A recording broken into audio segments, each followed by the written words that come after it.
पहले संघमित्रा और उसके बाद अब मोहम्मद ताहिर, एक के बाद एक हिंद गुरु एकेडमी से इसी तरह की खबरें सुनने में आती हैं कि जब किसी बड़े कोर्स का रिजल्ट सामने आता है। मेरा नाम साहिल नकवी है और आप INN चैनल देख रहे हैं। मैं इस वक्त हिंद गुरु एकेडमी में मौजूद हूं और तस्वीरें कुछ इस तरह की हैं। यहाँ छात्रों को भी आप देख सकते हैं और उसी के साथ एक वो छात्र के जिसने अपना मकाम हासिल किया 334वां, मोहम्मद ताहिर इस वक्त हमारे साथ लाइव जुड़ रहे हैं सीधे। मोहम्मद ताहिर, सबसे पहले बताइए कि कैसे ये सफर आसान हुआ, किसका सबसे बड़ा इसमें रोल रहा, किसको इसका श्रेय देना चाहेंगे? सबने पूरी तरीके से अपनी मेहनत से ना पढ़ाया, क्या डाउट सॉल्व कराए और सिलेबस को टाइम पर पूरा कर दिया, जिससे कि इतना सेल्फ स्टडी का टाइम मिला। और इसके अलावा हिंदू में हर वीक को वीकली टेस्ट होते थे, उनका रिजल्ट भी ना आ जाता था, उससे भी ना बहुत ज़्यादा बूस्टअप मिला पढ़ने में। ये जो वीकली टेस्ट होते हैं इसको अक्सर बच्चे आसानी से छोड़ देते हैं, कहते हैं नहीं इसकी जरूरत नहीं है। आप इस मकाम तक पहुंचे हैं, आपकी नजर में इसकी क्या अहमियत है? वीकली टेस्ट तो ऐसे नहीं छोड़ा था कभी मैं। उसके बाद ना वीकली टेस्ट के बाद ना जेई से पहले टेस्ट सीरीज भी चली, तो वो भी ना सारे मैंने टेस्ट सीरीज की कंप्लीट। आजकल एक दौर चल रहा है, इंस्टाग्राम का दौर, फेसबुक का दौर, सोशल मीडिया, जिसको देखो हर वक्त पूरी पूरी रात लोगों की कट जाती है रील स्क्रॉल करते करते। शायद अब कुछ अच्छा आ जाए, जो देखना चाह रहे हैं वो आ जाए। आपका सोशल मीडिया से कितना राब्ता रहा इस सफर में? क्या सोशल मीडिया आपके भी आड़े आया, उसने आपका समय बर्बाद किया या आपने उसको त्याग दिया? सोशल मीडिया में वैसे मैं इंस्टाग्राम यूज नहीं करता था। क्या करते थे? ज़्यादातर व्हाट्सएप और यूट्यूब के अलावा और ज़्यादा यूज़ नहीं करता था बाकी। तो क्या इन चीज़ों को आप ये बताना चाहेंगे कि अक्सर ऐसा सुनने में आता है कि कहा जाता है भाई जो बच्चा पढ़ना चाहता है वो इन तमाम चीज़ों से हो जाए दूर, शादियों से, फंक्शन से, रिश्तेदारियों से। आपको क्या लगता है, क्या ये मकाम हासिल करने के लिए ये सारी चीज़ें ज़रूरी है कि सबको छोड़ दिया जाए, सिर्फ पढ़ाई में अपने आप को गर्क कर दें? सिर्फ सारा चीज़ छोड़ना जरूरी नहीं है, सारा चीज़ करके भी ना पढ़ाई को अपने जितना आवर्स ना फिक्स किए हैं उसके हिसाब से, शेड्यूल के हिसाब से टाइम वक्त से पूरा करते हैं तो अटेंड भी कर सकते हैं सारे शादियाँ और सबको। हिंद गुरु ने कितना सपोर्ट दिया इसमें? हिंद गुरु ने ना पूरी तरह सपोर्ट दिया है, अपना मॉड्यूल से और टेस्ट सीरीज से सब तरफ से अपना पूरा सपोर्ट है। टीचर्स ने भी मदद की है, मेहनत की है। ठीक है, हमारे साथ मोहम्मद ताहिर के जो वालिद साहब हैं वो भी इस वक्त मौजूद हैं।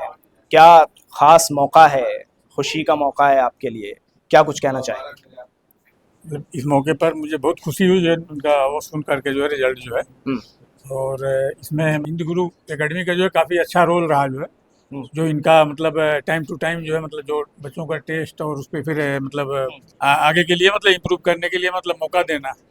और मतलब जिसे जो बच्चों के डाउट और ये वो सब जो है मतलब ये भी अच्छी तरह से मतलब ये काफ़ी जो है मतलब अच्छे तरीके से टैकल करते थे। अच्छा, मुझे एक बात बताइए, ओखला में इस वक्त बहुत सारे स्टडी के हब बने हुए हैं साहब। हर कहीं आप देखिए पूरे ओखला में दो ही चीजें नजर आती हैं, या तो खाने के होटल या फिर स्टडी के लिए कोई अच्छे अच्छे जो जगह हैं वो सब।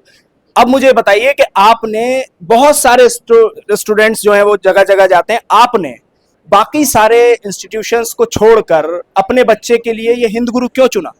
ट्यूशन पढ़ाते थे टीचर जो है, तो उन्होंने थोड़ा सा इनको मतलब इनके बारे में वो किया, हिंट किया कि मतलब ये काफ़ी बेटर परफॉर्म कर रहा है, मतलब तो आप जरा उसको वो कर लीजिए, देख लीजिए। फिर मैं यहाँ आया, जो आकर के मैंने मतलब मिला यहाँ लोगों से जो है। मिलने के बाद मतलब बहुत सारी चीज़ें डिस्कस हुई जो है, तो मुझे कुछ चीज़ें जो है काफ़ी अच्छी लगी जो है। फिर उसके बेस पे मैंने जो मतलब यहाँ पे इनको एडमिट करा दिया कि मतलब यहाँ से आप तो कैसा पाया?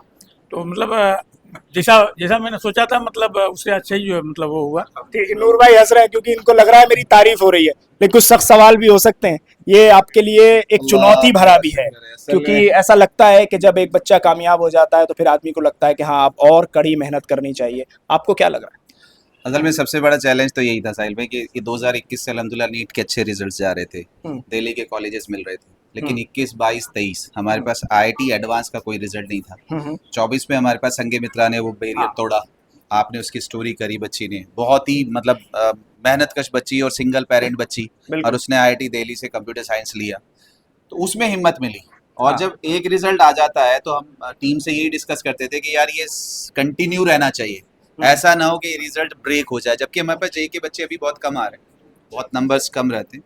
तो उसमें फिर मेंस में ताहिर ने बहुत अच्छा 99.40, फिर अप्रैल वाले में 44 किया, और फिर हमें उम्मीद थी कि भाई आज आपके सामने अल्हम्दुलिल्लाह। और जो आपने कहा असल यही है कि जब आप अपना एक रिजल्ट दे देते हैं, और मैंने एज ए अपनी लाइफ स्टडी पॉइंट की बात करूं या एकेडमी की बात करूं, मैंने कभी किसी से कंपटीशन नहीं किया। आप जो इंस्टीट्यूट कह रहे हैं, मेरी उनके लिए भी दुआ है, अल्लाह ताला करे वो भी खूब फले फूलें और माशाल्लाह रिजल्ट्स दें, बच्चों को फायदा पहुंचाएं। मैंने हमेशा अपने आप को चेस किया कि जो पिछला रिजल्ट दे चुके, अल्लाह करे आने वाला रिजल्ट उससे अच्छा हो। अब हम नीट में भी यही उम्मीद कर रहे हैं कि अगर पिछले साल हमने 17 गवर्नमेंट सीट्स ली थी, तो इस साल अल्लाह करे उससे ज्यादा गवर्नमेंट सीट्स हो। पिछले साल अगर हमने 706 पे फहद का जो हमने लिया था, रैंक लिया था सफदरजंग मेडिकल में गए थे, इस साल और अच्छे इंस्टीट्यूशंस मिले। तो ये है हमारे लिए चैलेंज है और हम इसके लिए तैयार हैं। मैं अपनी टीम के साथ ये कह सकता हूँ अल्हम्दुलिल्लाह मिनासर आइए कि माशाल्लाह हमारी टीम इन सारे ऑड्स के बावजूद, जितने भी हमारे पास कम से कम रिसोर्सेज हैं, कम स्टूडेंट्स हैं, उसके बावजूद तैयार हैं और हम चैलेंज लेने के लिए तैयार हैं। हम वेलकम करते हैं बच्चों का कि अगर बच्चे हम पे यकीन करते हैं, पेरेंट्स यकीन करते हैं, तो इंशाल्लाह हम उनके ख्वाबों के लिए पूरी ताकत लगाएंगे। चलिए, बहुत बहुत शुक्रिया बातचीत करने के लिए। कोशिश कीजिए, तैयारी कीजिए, क्योंकि मेहनत करने वालों की कभी हार होती नहीं है, और उसकी मिसाल, जिंदा मिसाल अब मोहम्मद ताहिर, और उससे पहले एक बच्ची थी जिसका हमने इंटरव्यू किया था और आपको दिखाया था, और आपने उसको बहुत सराहा था, संगमित्रा। उसने भी एक इतिहास रचा था। मैंने ये इसलिए कहा कि ओखला में दो ही चीजें ज्यादा आपको नजर आती हैं, पहली खाने के होटल, और दूसरी ये इंस्टीट्यूशंस जो तालीम का गहवारा है। बहुत बहुत शुक्रिया मेरे साथ इस खबर पर जुड़ने के लिए। दिल्ली से INN चैनल के लिए साहिल नकवी।